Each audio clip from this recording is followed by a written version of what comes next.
Good morning. I'd like to thank you for your gracious invitation to speak with you today, even remotely. My name is Ellen Sassenberg, and I've been teaching Latin in the Rochester Public Schools for the past 17 years.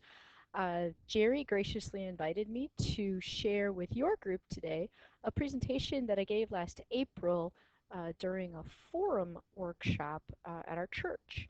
And the topic of this particular talk is called Placing the Classics Within a STEM-Driven World. And I'll explain in the presentation the acronym STEM.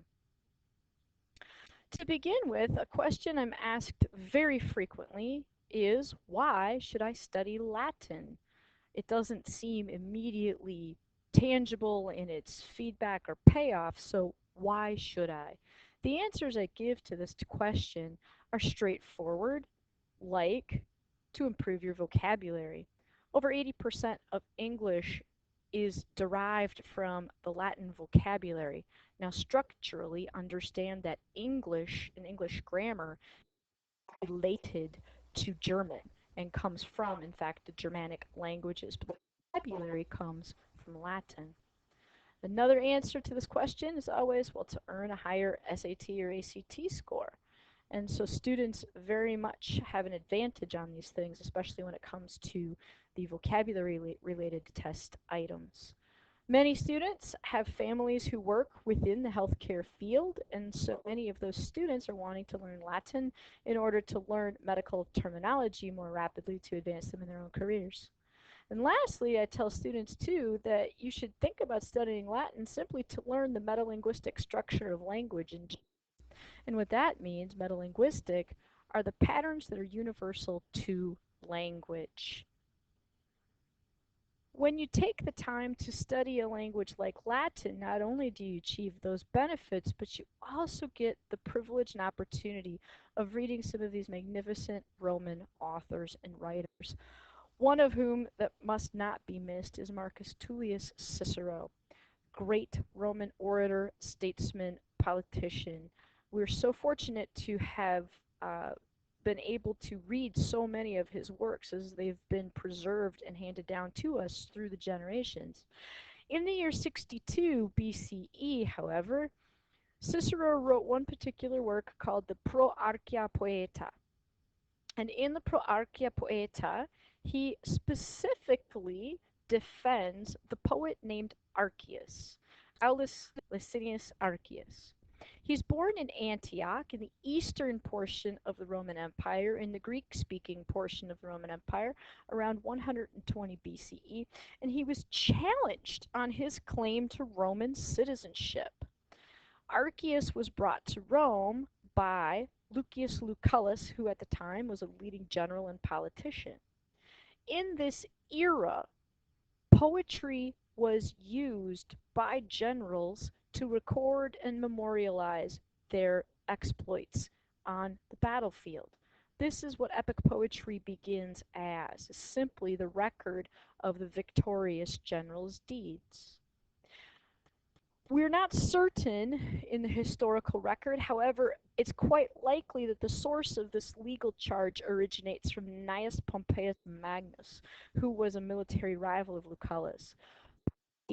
We might also refer to him as Pompey the Great, is eventually the very famous Roman general who battles against Julius Caesar in the Great Civil War of the 50s BCE. So in the Proarchia, why does Cicero write it? What is his purpose? Well, in large part, these charges alleging that Archias was not a legitimate Roman citizen and challenging his citizenship rights were manufactured solely for the purpose of making a political attack against Lucullus. Cicero is able to address each and every legal challenge and overturn that challenge within a matter of minutes. And what is Cicero going to do with the rest of his time and the rest of this particular treatise and speech? Well, because Archias is a poet, Cicero uses this as an opportunity to extol the artes liberales and all of those who study them. The artes liberales meaning the liberal arts. In the Proarchia in chapters 20 through 22, we see this passage of Latin. Etinem omnes artes, quae ad humanitatem pertinent, habent quodam commune vinculum, et quasi cognatione quadam inter se continentur. The translation of this passage is as follows. To be sure, all the arts that are relevant to civilized culture share a certain common bond and are connected one to another by a sort, as it were, of blood relationship, a common bond. Now, the first time I read this speech, I thought that that sounded oddly familiar. And myself, as an alumna from the University of Minnesota, remembered where I had seen this phrase. And in fact, in 1939, when the Regents of the University of Minnesota adopted the seal we recognize today, that motto is incorporated into the Regents' seal. So the Latin motto, as you see in the center of the emblem, omnibus artibus commune vinculum, means a common bond for all the arts. The lamp represents the metaphysical sciences, the telescope, the physical sciences, the plow, the industrial arts, and the palette and brushes, the fine arts. As Cicero goes on in discussing the value of studying liberal arts, he continues with this passage. Quod si non his tantus fructus ostenderetur, et si ex his studiis delectatio sola peteretur, tamen, ut opinor, hanc animi adversionem humanissimam ac liberalissimam judicaretis.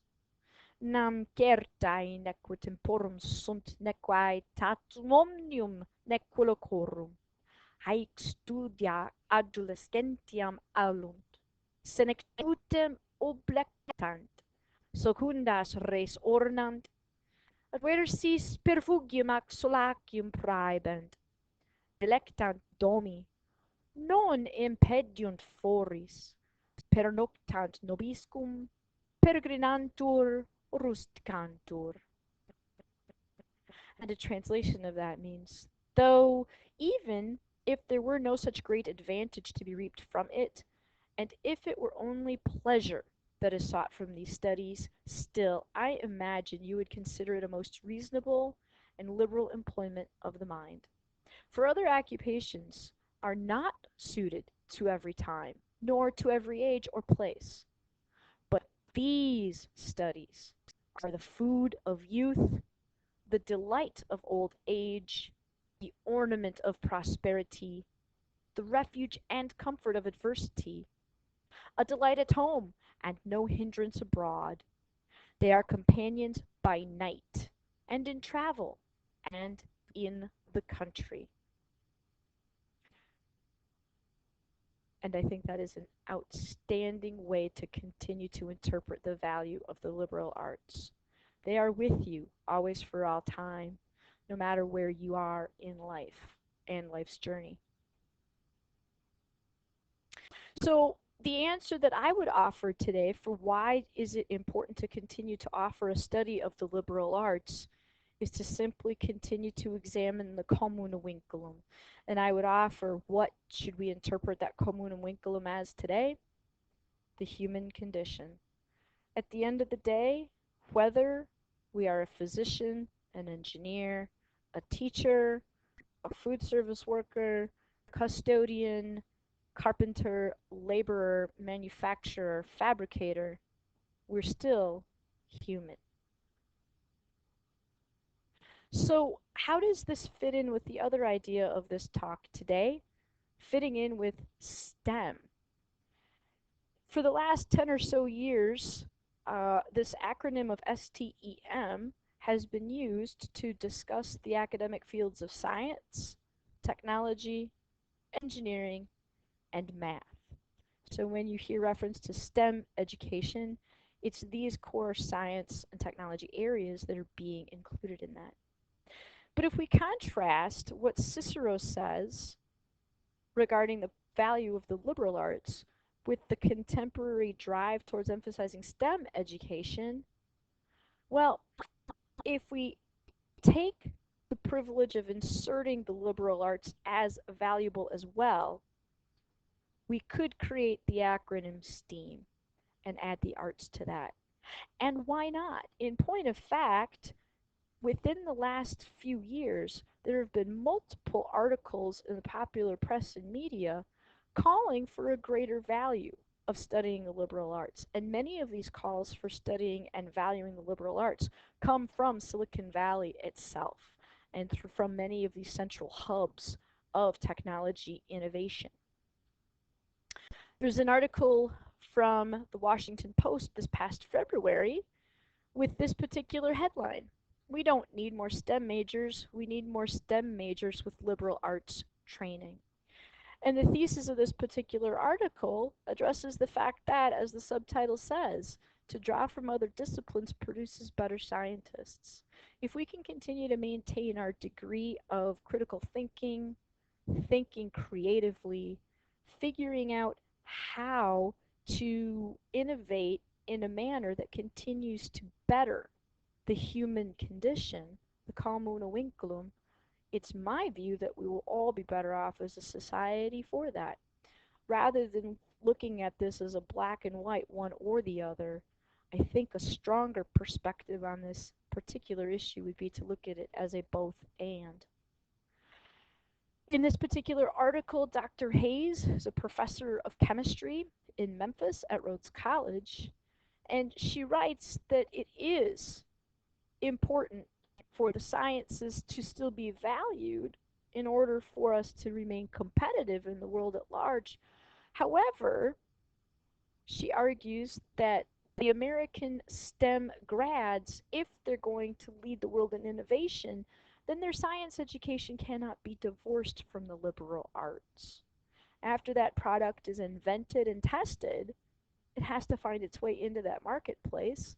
The value of that innovation has to be brought to the general population of consumers.